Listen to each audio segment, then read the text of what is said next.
Hey friends! Today we're going to take a look at one of the prophecies in the book of Isaiah that came true in the Gospel of Luke. But before we get there, if this is your first time here, I just want to personally welcome you to the HomeGrown Ministries YouTube channel. I'm DJ, and on this channel I strive to provide you with biblical wisdom and encouragement to strengthen your walk of faith. This video series is dedicated to my grandfather, who passed away in January of 2019, and I've been taking some time to go through his Bible and just talk about the different verses that he pointed out, whether through a sticky note or a highlight in his Bible.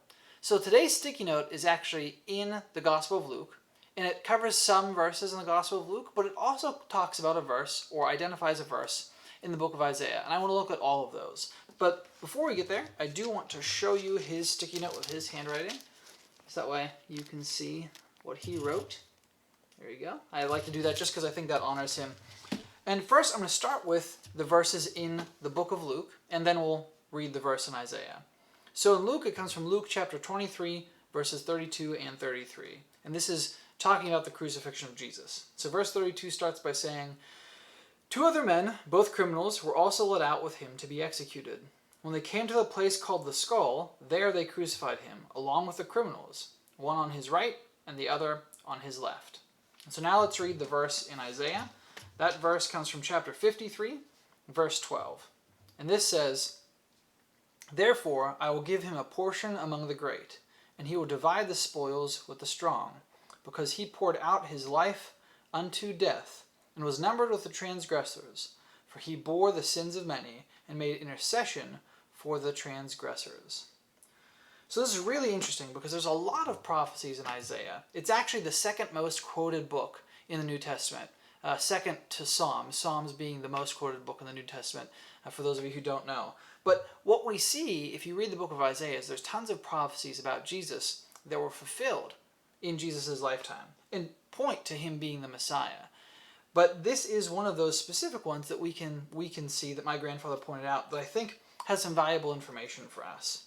So first, remember Isaiah wrote that book probably sometime after 740 BC, because the book starts by saying that he started his ministry, I think it's chapter 6, in the year King Uzziah died. And King Uzziah died around 740 BC, so it was probably written sometime after that, but before Isaiah died.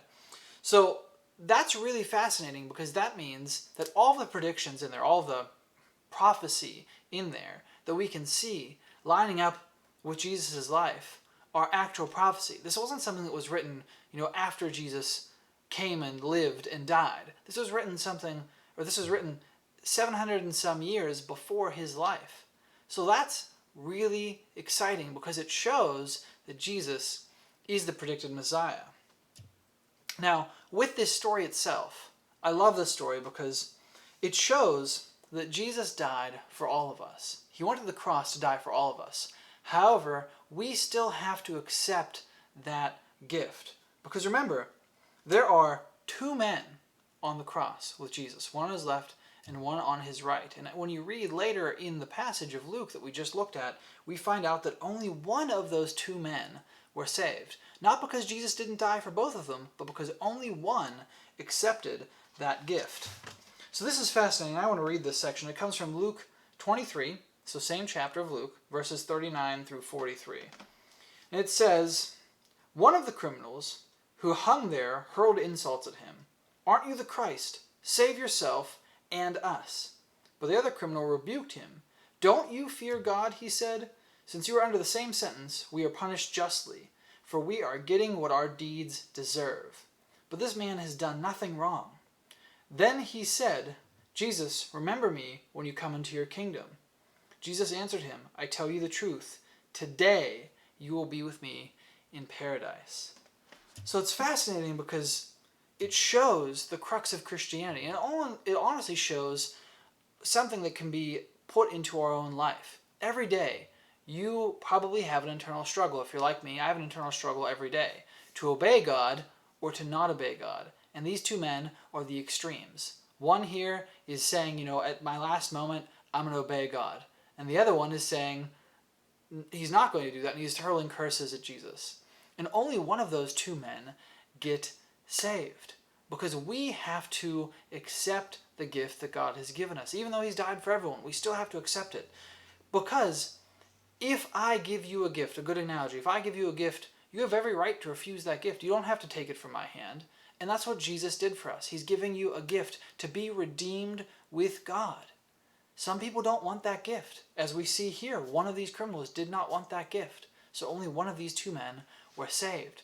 But the other fascinating thing is that the man that was saved before he had the chance to do anything. This man wasn't a religious man. He wasn't a righteous man. He didn't have time to take communion or get baptized or any of those things. He didn't have time. Yet Jesus still said, today you will be with me in paradise.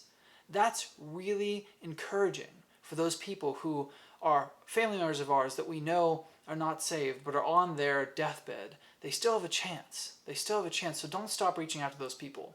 Now, at the same time, I'm not condemning communion or baptism. Those things are commands from Jesus himself. And as Christians, we must do them, practice them, follow them. But they are not requirements for salvation. So please, for your loved ones, don't give up on them. I've heard people tell me before, well, my grandfather is in the hospital and he can't get baptized because of his condition, so there's really no point. His chances are over. And I disagree with that strongly. Continue to preach to your loved ones until they are out of breath, because it is that vital. And they still have the opportunity to turn from their sins and come back to the Lord.